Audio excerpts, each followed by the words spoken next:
All right, cool. So I'm going to be talking about AEM and single-page applications. So a little bit about me. I am the engineering manager for the Adobe.com platform team. So we're in the midst of, on Adobe.com, we're in the midst of consolidating all of our various sub-sites. So you could think of helpx.adobe, www.adobe, acrobat.adobe, and all of our different websites onto a unified platform.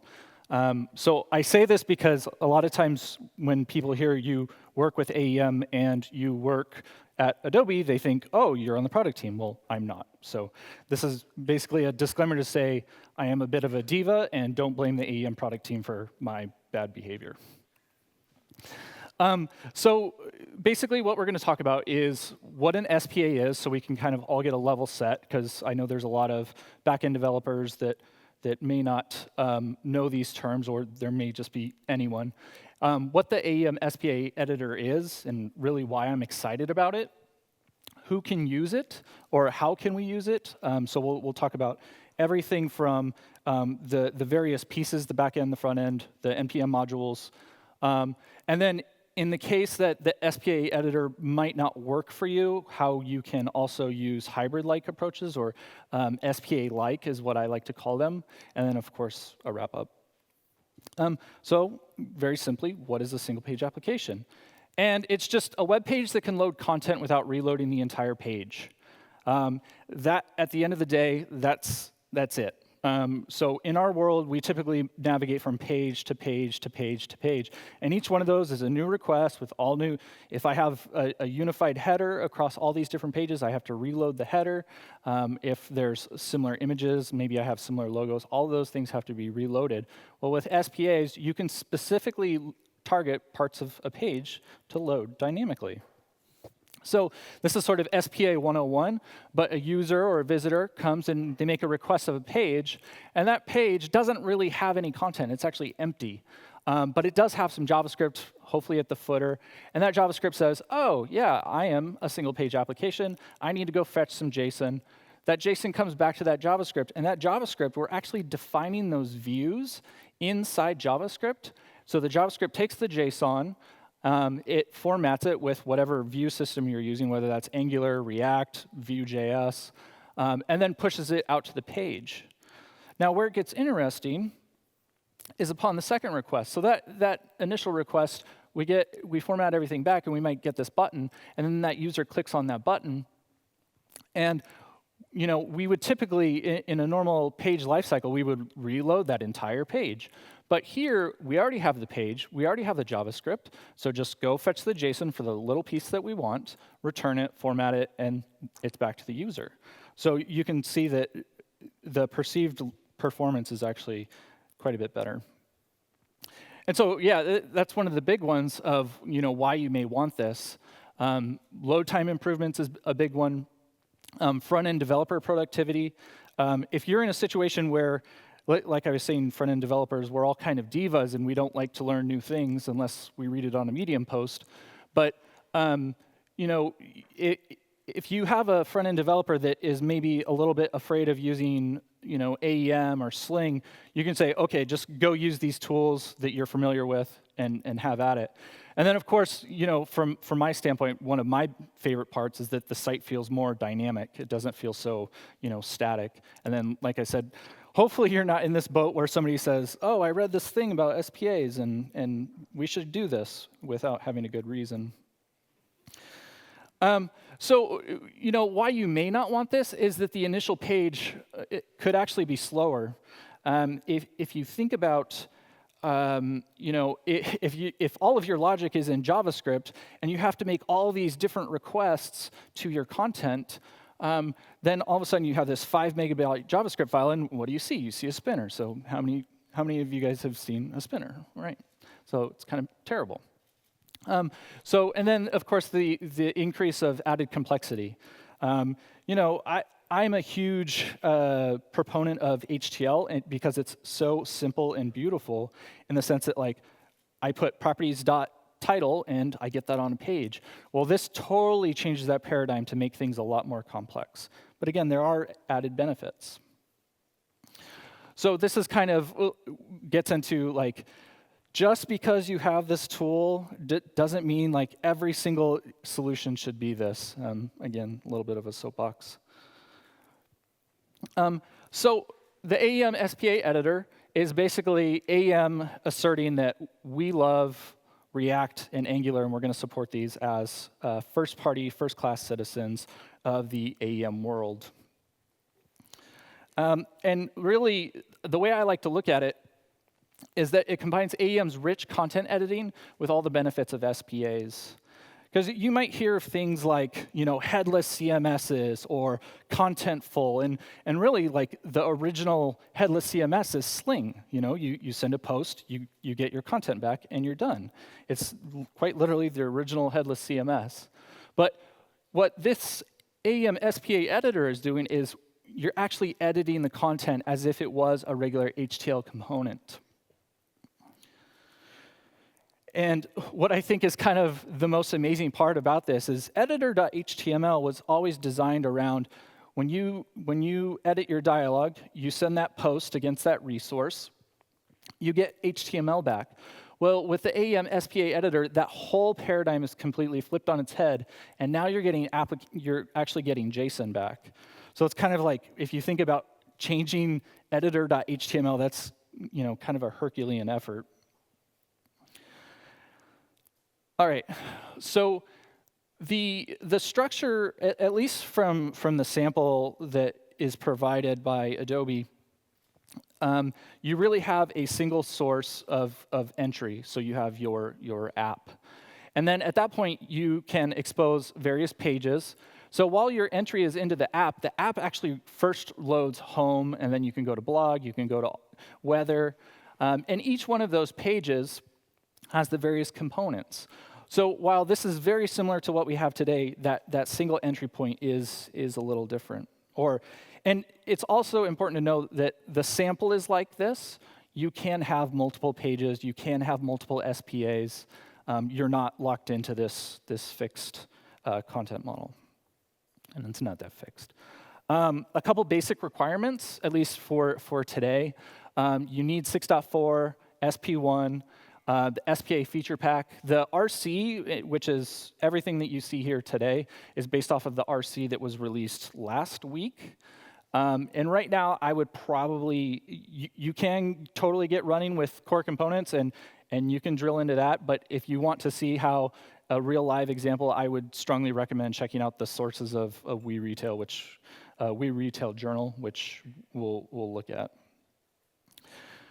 So there's basically two bigger portions, and there's the AEM bits and then the front-end bits. And the AEM bits are, thankfully, exactly what you're used to today. So you build your Sling models, you build your dialog, and you write your HTML.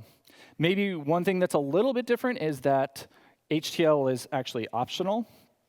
I would say you should write your HTML, because if you want your component to work in both SPA and HTML environments, or classic server-side environment, you'll want both of those. So you'll need to write two views.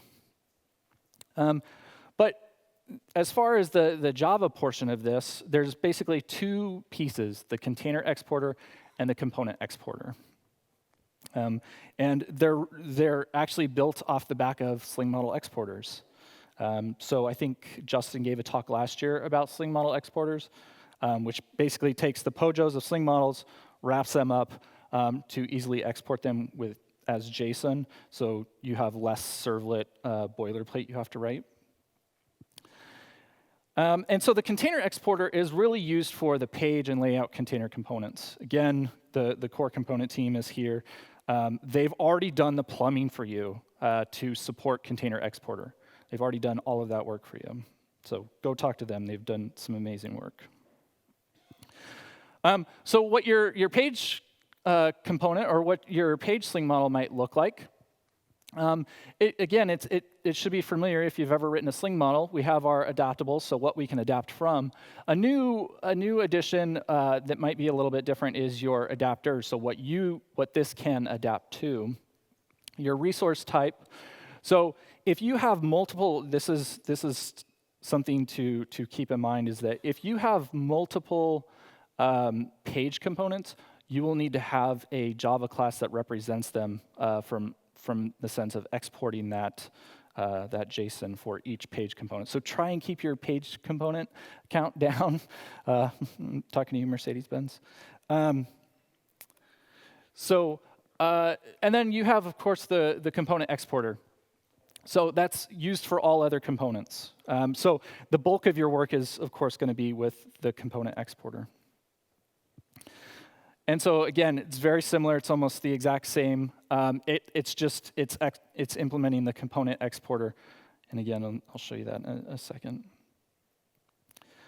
And then as far as the front end bits, they're CQ React editable components. And you can get this today. You don't have to be a part of the pre-release program. You can go look at this. It's open source. There's been a ton of contributions. Prior to the RC, which again was released last week, there were 2 other packages, but now React editable components that, and there's Angular, of course, support. I'm trying to focus on the React stuff. So the editable components wraps those 2 other packages up, so you just need the one. So as far as your app, we have that centralized app. And so you basically import page with model, editor context, and utils. Editor context and utils are essentially just wrappers to figure out whether you're in the editor or not. Page and with model, those are essentially, you're saying that this particular React component is supposed to map against a page. And then with model provides the ability to which model to map to. Or actually, well, so then the page is, again, very similar. You have with component mapping context, page, and map to. And map to is actually the one that you use to say, OK, this particular React component maps to this particular resource type. And then the component bits, like I said, the bulk of, if you're creating an SPA, the bulk of the work that you do is really down to just at the component level. And you just use map to, again, to map this React component maps to this resource type. So let's dig in.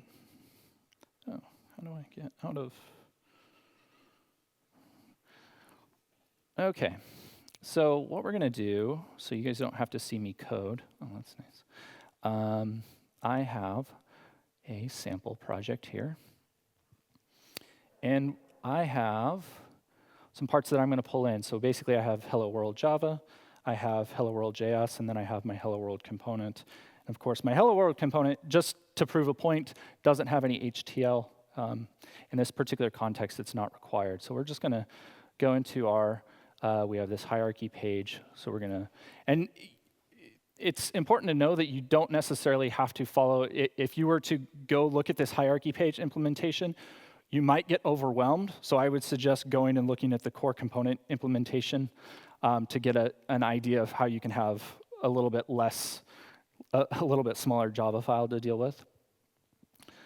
So we'll just reveal in Finder, and we'll pull in our Hello World Java.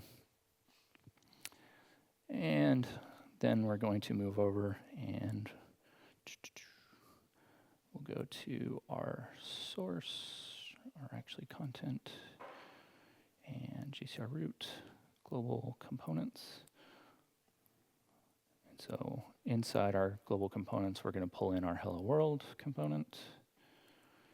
And we're then going to pull in. Now, in the case of this example, like I was saying about developer productivity, I've worked with a lot of front-end developers that get kind of hung up on the JCR root content structure. And so what's great about this example is that you basically have this React app that's sitting on the side. So it's actually, in fact, it was even built with the create React boilerplate. So inside components, we'll just go review in Finder. And we can see all of these existing components. And we're going to throw our Hello World in there. And lastly, we will go find our import components, and then we'll just add require hello. Oops. Hello components. Hello world. Save that. And while we're building, so we're just going to build. Again, this is just, like I said, the sample that you would download is exactly this sample minus the hello world part. We're going to skip tests because I'm a cowboy and we're short on time. So the first thing I want to talk about is inside core. If we look at our hello world Java, you can see it's pretty straightforward. So we have our model, our exporter. We're saying we're implementing component exporter. And the idea is that when the container component traverses through the entire JCR tree, it says, oh, this is a component. I need to map it to the component exporter so I can get all the features of the component exporter. So the container component or the container exporter, it'll grab your layout container classes, so you still have layout container support, and it'll wrap those. And then if it even exposes those in a way that you can manipulate them inside React if you wanted to. So this is pretty straightforward. It's just get display message. If there's nothing, make it empty. Get exported type, which is an override. Oh, cool, it's built. So let's do this. All right, so here we are. We have our We Retail React. And like I said, if you're a fan of Angular, that's here as well. And you'll notice that we are looking at, let's go to React. So even though I'm at the root of we'll just do view as published. Even though I'm at the root, we can see that we get routed to home. So this also supports routing. So if you're familiar with the React world, there's the ability to route. And what's cool about this is that you're not dealing with hashes, but it's actually much more slingy. So it is very based off the resource. So behind the scenes, React is actually abstracting away. So even though it's a single page application, your full URL is still exposed. Or if you're using an externalizer, it would be the shortened version of that. So I'm going to pull up. We're just going to kill our network. And so as I click on blog, you'll see that, we loaded new content, or maybe my screen's a little small. So you can see that content just loads crazy fast. It's just right there. And the idea is that if you look at the, let's go, mode. So you can see that this is our entire app. So you can see that the contents of the page is basically empty. So we're not doing any server-side rendering of this content. We basically pull in this bottom client lib of weretailjournal.react, and that's what is hydrating that page for us.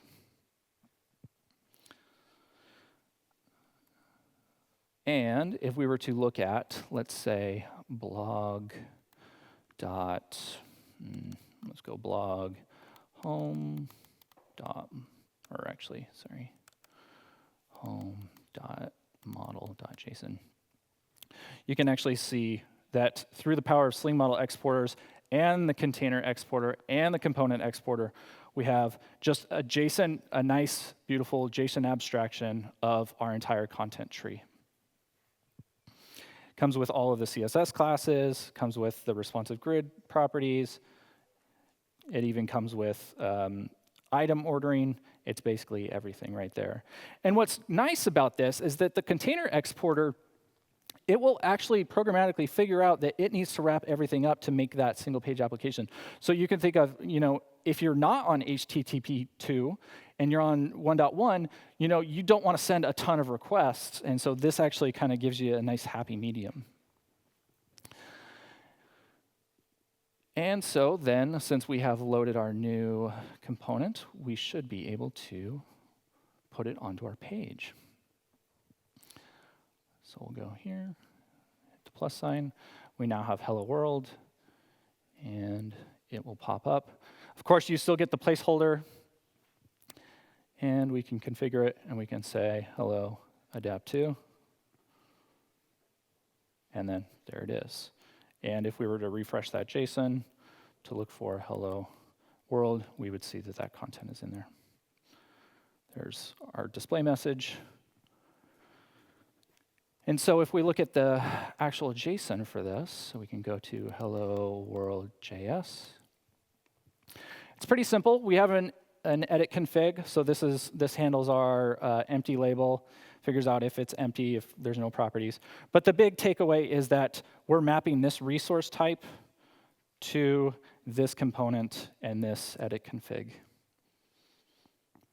Okay. So that's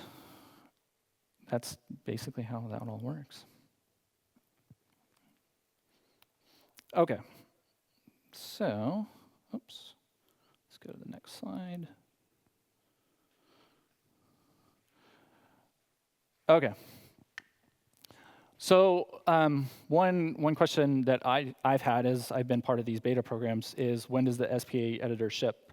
And like I said, I don't want to speak for the product team, but it's very, very soon. The fact that the RC was released last week, the core component work is already done. It should be coming really, really, really soon. The other thing is, does it have feature parity with HTML today? And so there are a couple of gaps. So server-side rendering, this one is a huge challenge to get Node server-side rendering in Java, especially with the recent conversations around deprecating Nashorn. The template editor UI is not quite implemented. You still are using editable templates to make your pages. It's just that UI isn't there yet. And then if you're wanting to integrate with Adobe targeting mode, context hub, that's not quite there yet. Existing HTML experience fragments, that's not quite there. Some MSM features, inline image editing, the style system, undo, redo, time warp, and page aliases. So these are all things that are on the roadmap or will soon be released. The server-side rendering piece is actually in the RC, but there's some work to do on the documentation aspect. So the big question that I had was that, can I mix and match HTML and SPA components? And the unfortunate answer is not quite yet.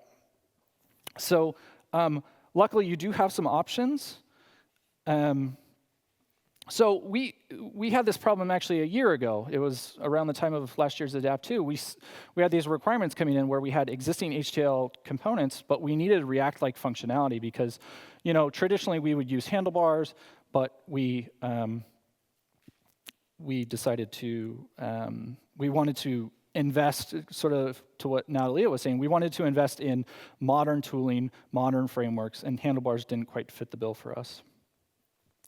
The other piece was that we wanted to leverage existing code. So we're part of a larger group that we're just one surface. So Adobe.com is just one surface of all of our applications, all of our PWAs. And so we wanted to be a part of, there's this concept of design systems, and we wanted to be a consumer of our own internal design system, which meant using React. So we had this, how do we support, how do we play a part of a larger role? Because we have other sites that are native, or they're using Node, or they're using PWAs, and then AEM is just another surface. So this idea of can we separate UX and design so it's, it has to animate just like this, which our apps care about, but then we have business priorities that it's like, oh, well, your website needs to support deep linking for this one particular component. And so historically, that's been a very big challenge, but with React, you can do it because you're speaking the same language. So again, around this time last year, I was talking to a couple really bright people on the product team, and they said, well, why don't you just build data models using your HTML rendered DOM? So that's exactly what we did. So this is sort of the request lifecycle that I sort of show everyone, in that you build your model, your SLE model, just like you always would. You build your list HTL like you always would, but then you have a list web component that would actually figure out, oh, there's your HTL, and then it would map it to what we call a DOM model, and then stuff it into a list React component. And then if you need to control state, well, we have exporters that we can get our data client side if we need to. So it's kind of like, again, the peanut butter and jelly analogy. So here we have one. It just says this.nodename equals hello world. So what's the element or what's the node I'm going to go look for on the page that's been rendered? When you find that node, here's how the data is supposed to look. So we have this.model. And then once you get that data out of that element or that node, go stuff it into the hello world React component. So this is what the model looks like. It says, oh, get the data attribute for name, get the text content, and then maybe even get a child DOM model, that equals foo model. And so we pass those in as props. So, back to the whole, front-end developer productivity. A front-end developer that has never used React before, they can write this, and they can work with this, and they can use Storyboard. So we can, and since I'm pretty short on time, we'll just dig into this. So I'll just give a quick example of this that we did, again, internally. So I'm just going to create a page. Chris, sorry. Yes. You still have, 10 minutes time. Don't worry. Oh, it says 3 minutes. OK. All right. Well, then I guess we'll do it the right way.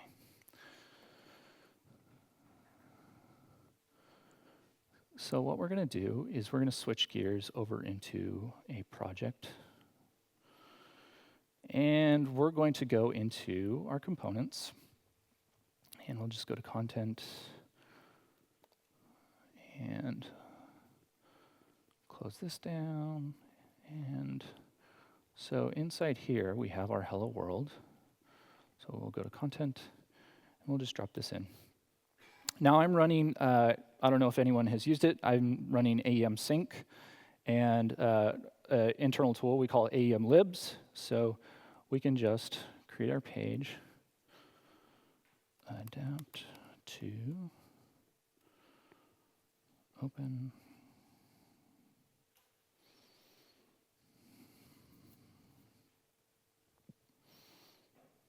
and we can see that hello world is already in here, so that's cool. We'll just drop it in. We'll configure it, and so we'll just say hello adaptTo. Now you'll notice that it only says hello, and if we were to go inspect this, so view as published, and we go find adaptTo hello, we can see that we just have a very simple tag called adaptTo-hello, data-name equals adaptTo. So what's cool about this is that this is server-side rendered. So we have hello being rendered as, right here. It's kind of a trivial example. And so what we want to do is we want to get that DOM model and that web component. So we'll go into our client libs. We'll go into React, components, and we'll pull that in. If I can tell all my windows apart. So we have components, and we'll pull in hello world. And we can wire this up.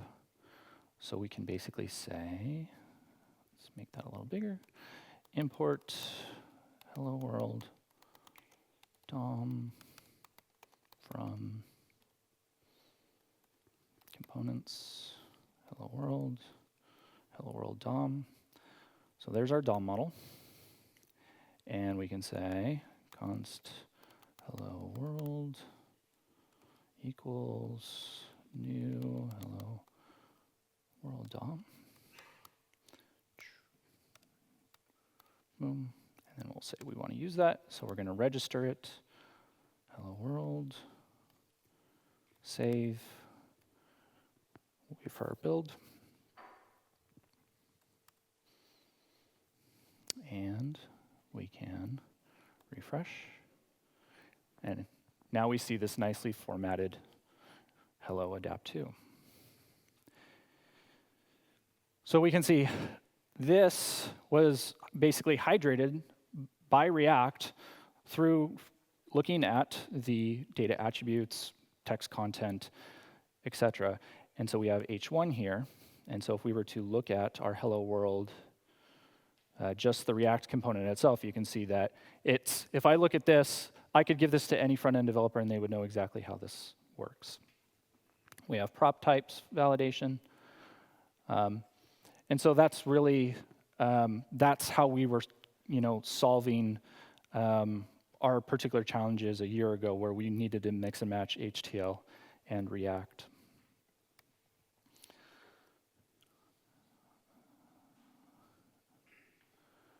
Oh, I wanted to cover one other thing.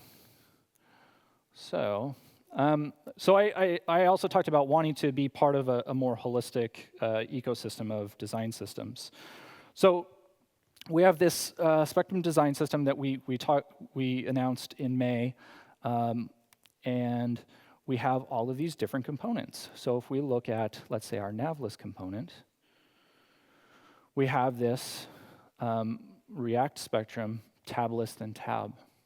So I can just pull in these internal tools. So again, if you're working for a Fortune 500 company, or you're doing work for an enterprise company, there's a strong likelihood that they have a design system that they want you to use. And you're not going to want to copy all that code and repaste it in. So what we were able to do is say, okay, we might have our particular AEM business logic, but we will pull in your exact UI. We don't have to rewrite anything. All that CSS is written for us. And so through the power of React, we just have this declarative UI where we just say, oh, here's our tab list and here are our tab items. And what this looks like in practice, so if I throw in, let's say, a nav list here, let's do,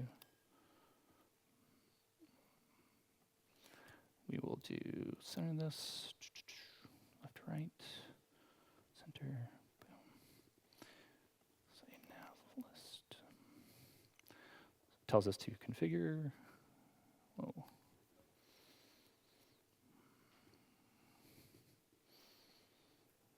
Configure, so we'll just say products, and we'll just add some items. So Creative Cloud. Oops.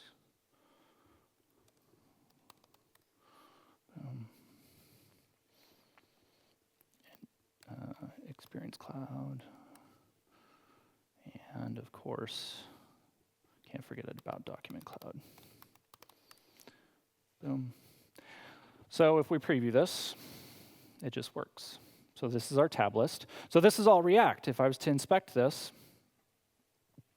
this is HTML that was hydrated through React. So if you go up here, you can see that we have Spectrum-tab list, similar to what we had adaptTo-hello. And so I might place some content. So I have, let's say I have a position component, and I put in a title here. Boom. And we'll just say Experience Cloud. Again, this is just regular old core components using HTML. And we're going to configure this, and we're going to say, you know what? When products, Experience Cloud, show that content. So again, view is published. When I click on Experience Cloud, of course, Experience Cloud shows. And then we could even, like I said, we want to tie our business logic, so we could say, you know what? When we want this, we want Experience Cloud to be selected by default. Now, the design team that may have built that UX, they might not support, they don't care about those features, but from a business logic standpoint, we might. So if we refresh, Experience Cloud should be selected by default. And there it is. Okay. So that's sort of a hybrid approach to HTML and React. So the big pros, or at least in our minds, was that you can mix and match HTML and React, and you get 100% SEO coverage. You can use a combination of data attributes, text. You're using vanilla React components. Again, this was built basically a year ago. The big cons, or at least the cons that I see, is that you have to build two data models. You're building your Sling model, and then you're building this DOM model. And it's really not a full-blown SPA solution. What it can do is give you, if you're not ready to invest completely in the SPA editor, and you should be looking at that, you should be like basically doing what we're doing, which is we want to get on a path to using the SPA editor, because that's the full-blown solution that we want. But the reality is that every project is different, so just know you do have a lot of options to solve your SPA needs. In fact, if you do a search for AEM space SPA on Google, you'll find a ton of research and a ton of ways you can approach it. There's a bunch of links in this presentation, so if you go to the adaptTo website and you download this, you can get all the documentation. I know one of the hardest things when you're working in a project is finding good docs. The docs on these are awesome. The RC has changed a few things, so if you bump into things, know that the docs are currently being updated. And then, of course, there's some documentation on React DOM components. And that's all I got.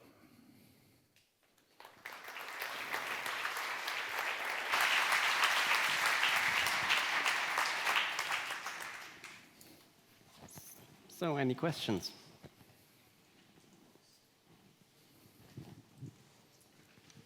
Wow. There's one kind of shyish.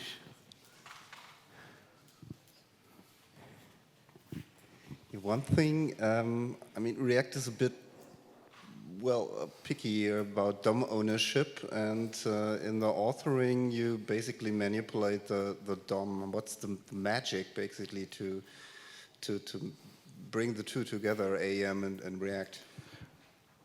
There's two things. So you notice that we registered our new DOM model, or our DOM component. So AEM delivers you, when you edit the component, it gives you the entire HTML back. So it doesn't care what you just had, it just gives you all of that HTML. So from React's perspective, it doesn't know that it just got totally blown away. So that's one part. The other part is that we have a tool called what we call Author Watch, which is basically a mutation observer that only executes on the author. So it knows, oh, I'm in authoring mode. I have a very specific DOM change that I'm looking for, so I know, hey, the DOM has changed. I need to go reinstantiate this React component. So those two pieces are basically the magic. Any further questions? Awesome. Okay, thank you. Okay.